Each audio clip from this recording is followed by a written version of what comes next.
Classique. 7h30, 9h. La matinale de Radio Classique avec Gérard Leclerc.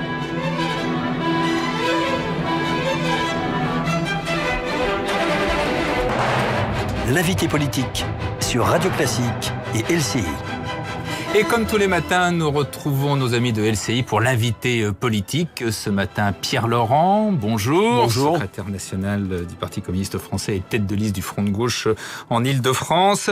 Alors aujourd'hui, bien évidemment, c'est l'hommage solennel et national aux Invalides pour les victimes de l'attentat. Quelle signification donner à cette manifestation ? Je crois d'abord la première des significations, c'est l'hommage que nous devons tout simplement aux victimes, à leurs familles, à leurs proches. C'est donc une manifestation d'humanité d'abord et avant tout. Et ensuite, évidemment, dans le moment présent, ça doit signifier la volonté du pays de défendre dans la durée ses libertés et ses valeurs de fraternité. François Hollande a demandé aux Français de pavoiser, de mettre le drapeau tricolore à leurs fenêtres. L'humanité, ce matin, semble émettre quelques réticences. Vous en pensez quoi ? C'est une bonne idée ? Ou ce patriotisme, quelque part, je crois qu'il faut que le président de la République et le gouvernement fassent attention à une instrumentalisation un peu trop poussée de... Le sentiment patriotique, ça peut être de mettre un drapeau à sa fenêtre, pourquoi pas. Ça peut être beaucoup d'autres choses. On pourrait par exemple inciter les Français à parler aujourd'hui tous ensemble de fraternité, à tendre la main à leurs proches, à leurs voisins, et à parler de la signification de la devise républicaine, liberté, égalité, fraternité. Voilà ce qui serait un moment de rassemblement autour de nos valeurs, qui peut pas se résumer à l'utilisation d'un symbole. Vous n'avez pas l'air emballé par le drapeau tricolore. Mais moi, j'ai pas de problème avec le drapeau. Vous savez, ma culture politique, j'ai grandi dans des meetings dans lesquels on chante l'Internationale et la Marseillaise. Et vous connaissez la phrase de Jaurès qui disait un peu d'internationalisme éloigne de la patrie, beaucoup en rapproche. Moi, dans ces événements, je me sens à la fois très patriote et très citoyen du monde. Parce que les attentats ne touchent pas que la France. Les attentats ont touché la Tunisie il y a quelques jours, Bamako quelques jours avant, Ankara. Donc c'est une question pour le monde entier. Ça n'est pas seulement une question française. François Hollande a, on le sait, une semaine internationale très chargée. Il a rencontré Obama, Merkel, Vladimir Poutine hier. Et au terme de cette semaine, à première vue, la grande coalition, ça n'a pas beaucoup avancé. Vous le regrettez ? Je pense que si on veut qu'elle avance, et je souhaite qu'elle avance... Vous êtes partisan, vous, d'une grande coalition ? Oui, mais elle doit avancer sous égide de l'ONU. Parce que si elle se résume à une question d'alliance des grandes puissances, l'une contre l'autre, l'une avec l'autre, je crois qu'on va avoir du mal à y parvenir. Cette grande coalition, elle doit être guidée par la volonté de restaurer le plus vite possible la paix et le droit dans la grande région du Moyen-Orient. Pas de réinstaller sous une forme ou sous une autre la domination de telle ou telle grande puissance, fût-elle d'ailleurs des puissances régionales.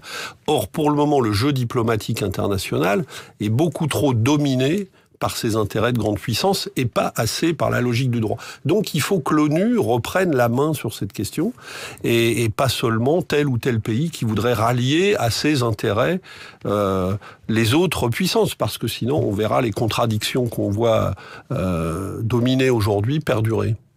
On revient en France avec la forte hausse du chômage. Ça vous surprend ? C'est un échec pour le gouvernement ? Malheureusement, ça ne me surprend pas, parce que quand on éteint... Ça avait baissé le mois précédent, c'est pour ça qu'on peut être surpris. Oui, mais il n'y a que ceux qui ne voulaient pas regarder les fondamentaux de l'économie française qui pensaient que le mois dernier, le chômage était en train de s'inverser.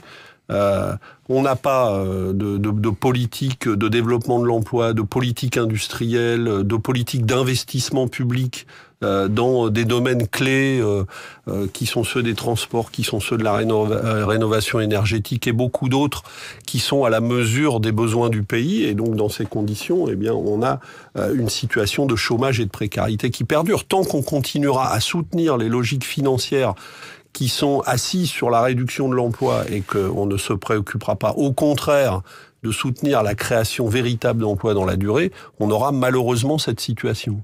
Les régionales, au plan national, tous les sondages le confirment, le Front National est très haut, jusqu'à 40% dans la région de Nord-Picardie ou en PACA.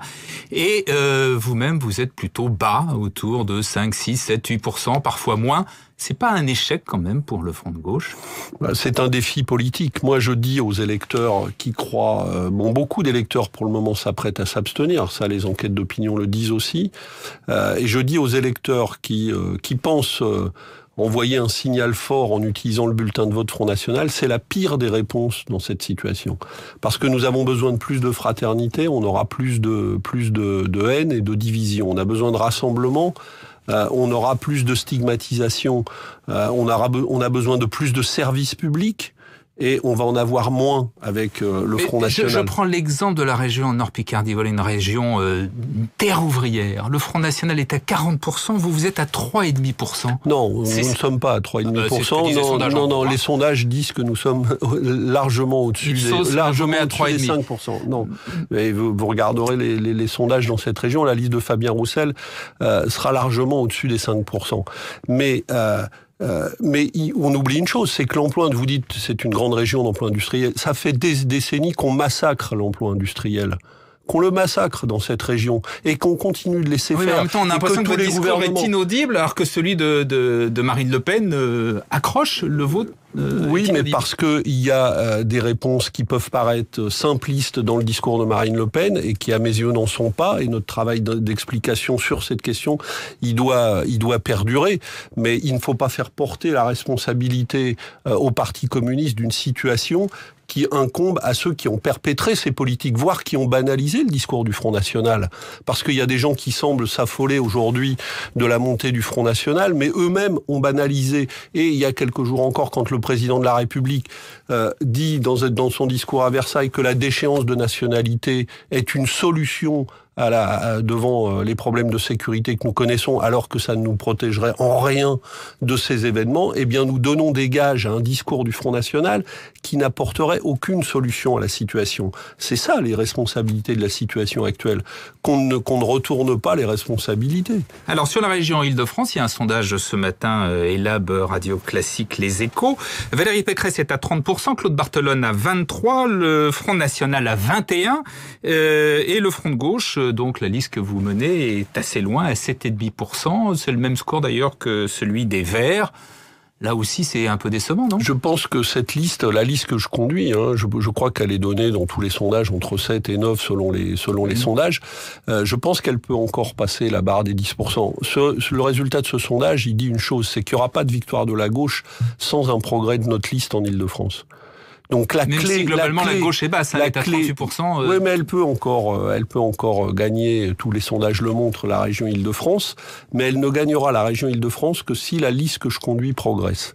Moi je dis notamment à beaucoup d'électeurs du Front de gauche et à des électeurs de gauche, dans les villes populaires d'Île-de-France, ne laissez pas la droite de Valérie Pécresse prendre la région, parce que nous l'avons eu en face de nous, j'étais au conseil régional, elle aussi, à chaque fois que nous avons essayé de faire avancer des mesures sociales dans la région. Cette région, elle est très riche, mais elle a beaucoup d'inégalités, elle a besoin d'égalité, elle a besoin de politiques publiques, elle a besoin d'investissements publics massifs dans les transports, dans le logement. Bien, donner de la force à ceux qui sont décidés à se battre pour ces politiques publiques. Au-delà de l'Île-de-France, est-ce que la gauche ne paye pas sa division ?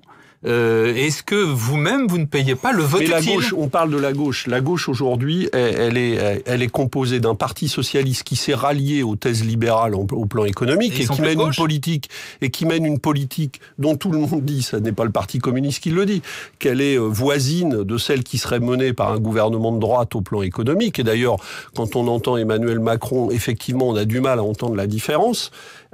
Et il y a par contre dans beaucoup de gens de gauche, ceux qui votent pour nous, et beaucoup d'autres qui sont désarçonnés par cette situation, qui eux voudraient une vraie politique de gauche. Mais aujourd'hui, nous n'avons pas, avec le gouvernement actuel, une politique de gauche. Et au deuxième tour, qu'est-ce qui va se passer ? Qu'est-ce qui se passe en région Île-de-France ? Il faut créer les conditions d'une majorité régionale qui puissent poursuivre des politiques de gauche précisément, des politiques. Nous avons obtenu. Oui, pourtant, nous étions concrètement, vous faites quoi le soir du premier tour? Mais concrètement, nous étions très peu nombreux dans le conseil régional précédent. Nous étions 19 conseillers du Front de gauche. Nous avons obtenu des investissements massifs dans les transports publics dont on nous disait qu'ils étaient impossibles. Nous avons obtenu la zone unique pour les transports. La fusion des listes ou quoi? Mais si la fusion des listes est ce qui permet d'écarter la droite et l'extrême droite du pouvoir régional, nous irons vers cette solution, mais en portant, en tout cas, nos élus, les objectifs que nous avançons dans la campagne de premier tour. Un mot sur l'état d'urgence, et notamment à l'occasion de la COP21, les manifestations qui étaient prévues sont interdites. Ça vous ennuie? Oui, ça n'est pas une bonne chose. Et je pense que l'état d'urgence ne justifie pas que perdure l'interdiction actuelle des manifestations sociales. Vous avez dit qu'il faut protéger les libertés.